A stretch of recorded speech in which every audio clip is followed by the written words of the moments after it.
I'm Madison Saunders. I'm 20 years old and I'm from Orange, Virginia. On September 23rd, I got into a motor vehicle accident which left me paralyzed from the waist down. I had to have surgery and rods placed.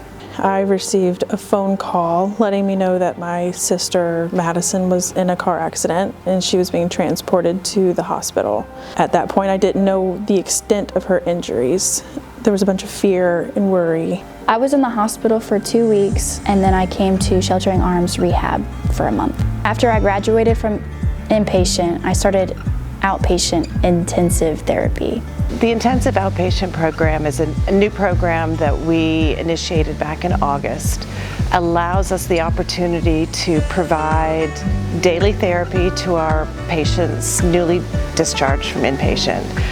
The unique thing about the intensive program is that it's 5 days a week, allows patients of very different diagnoses to continue with the intensity, the technology, the theory behind why intensive therapy is important. Getting home is always bigger and more than one expects. We have fabulous therapists here who do a ton to prepare people. We have a way of balancing the technology, the intensity, with function, with safety and quality of life that's a little bit different. When I first got here, my legs were still like tingly, a little numb from the waist down. And then as time went on, things just started coming back in my right side faster than my left side.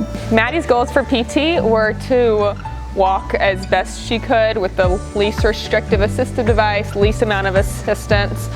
So that's really what we were working towards the entire time. She started with maximum assist of 2 to 10 feet with the walker and a wheelchair followed behind her. By the end of intensive, she was walking 150 feet with the walker with about 25% assist of one person, which was a huge change in that short period of time. And she continued to make such great progress just like that throughout the whole time we were treating her. By the time we discharged her from outpatient completely, she was walking about 500 feet with the cane with supervision assistance. From an occupational therapy point of view with Maddie, her prime goal was mobility, getting back to her quality of life, which surrounded her animals. But OT was much more focused on those fundamentals, strength and balance skills that you need to start with things like bathing and dressing and toileting and transfers, then progressing that to dynamic balance, core strength, whether sitting on balls so that we could replicate what it would be like sitting on